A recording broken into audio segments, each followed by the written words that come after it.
This is Durban Station in the rush hour, with thousands of commuters all anxious to get home as quickly as possible. And of course the railways don't only handle passenger trains. There are all kinds of freight trains that have to move over the same lines. All this traffic must move safely.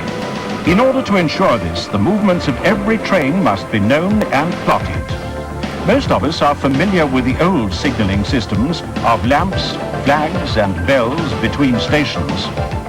Today, however, signalling and traffic control is centralized and computerized.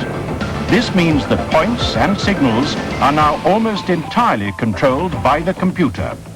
Signals tell the driver when to go and when it is dangerous to proceed. The points route the train from one line to another. This is what may well be the largest computerized traffic control center in the world. It is certainly the largest in the Southern Hemisphere.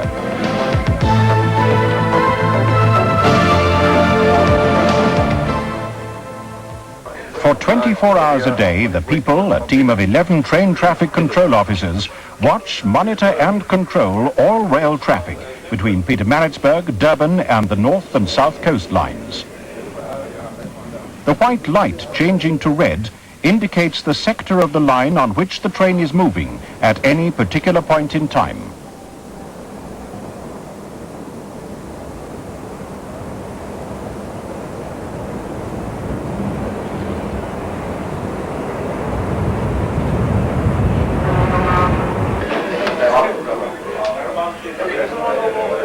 Every line indicates a track.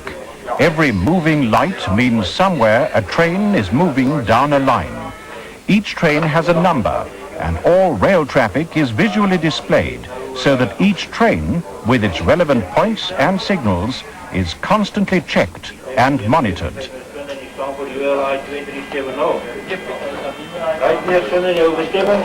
The aim of the mainline system is to move trains from A to B in the most direct and safest way. Once it has been decided where a train must go, the computer will direct this train in the most direct route available. It controls the signals and the points. The controller may, if necessary, override the computer. There are certain things like shunting that the computer cannot do.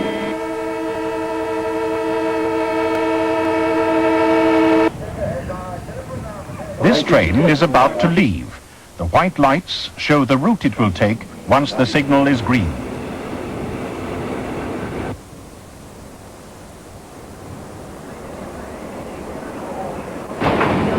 On the main line section from Pietermaritzburg to Durban, should there be any problem experienced by the computer, then a plotter graph is provided as a backup. The plotter graph marks on paper the movements of the train.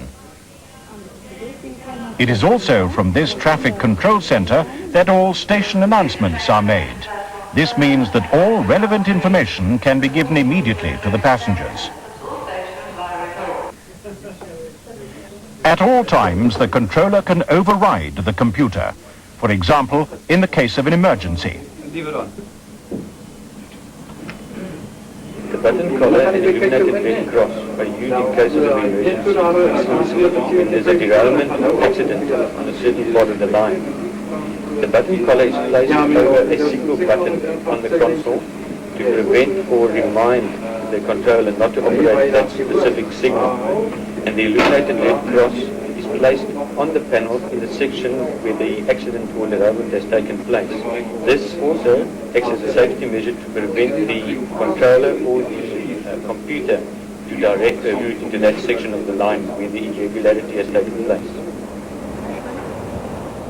Good morning, Durban. The drivers of some trains, like the mainline high-speed freights and Transnatal Express, are in radio contact with CTC. Any driver can communicate with CTC using a signal post telephone, and all conversations are recorded, so that in the unlikely event of an accident, there is a record of the conversation and the instruction given to the driver. If there's a power failure, there's obviously a total chaos. But what happens, the signals all revert to red, which is danger. This is to render the system safe. We have a first backup system in the generator room. Should this fail as well, we have batteries for emergency power until the problem can be sorted out.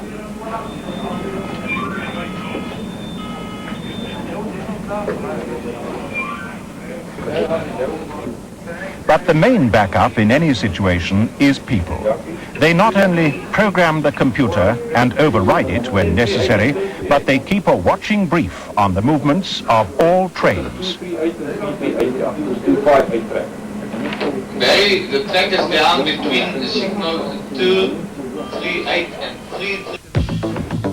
Computerized traffic control, a multi-million rand aid to efficient train traffic management. This system means that the increased load of both passengers and freight can move from one place to another both quickly and safely, thanks not only to the computer, but to the people who make sure your journey is a safe one.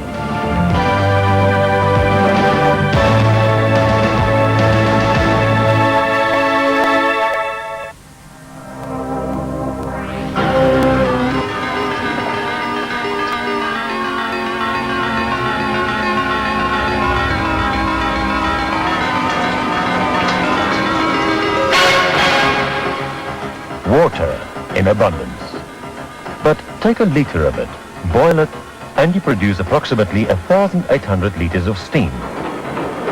Squeeze that steam into a smaller volume, and it exerts pressure. It is the ready availability of water in most places in the world, and this simple property that links heat and power. Still today, steam produces most of our electricity, even here in this nuclear power station. And the most modern liner in the world is powered by steam turbines. And it was as long ago as 1802 that the first steam locomotive was used on a railway track. It is not surprising that until 1924, all trains on South African public lines were pulled exclusively by steam locos. Some still are today. There are very few of us who have not thrilled to the magic of these huge machines snorting their way out of a station and steaming across the veldt. But today, steam traction is a mere relic of what it was. Today, it is the diesel, and most important, the electric locomotive that are the workhorses of the South African railways. And as much as many of us may regret the demise of steam, there are sound economic and practical reasons for their replacement.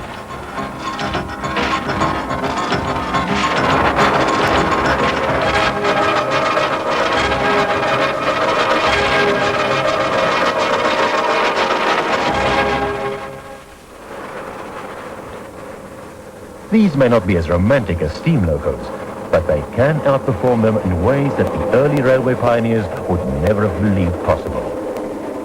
Hauling trains over 2 kilometers long, providing fast, efficient commuter services, fast freight trains, trains traveling at speeds of up to 160 kilometers per hour. The first public line to be electrified in South Africa was between Ladysmith and Cheveley in 1924. Today, 30% of South African railways route is electrified, and 90% ton-kilometers of freight is hauled by electric locos.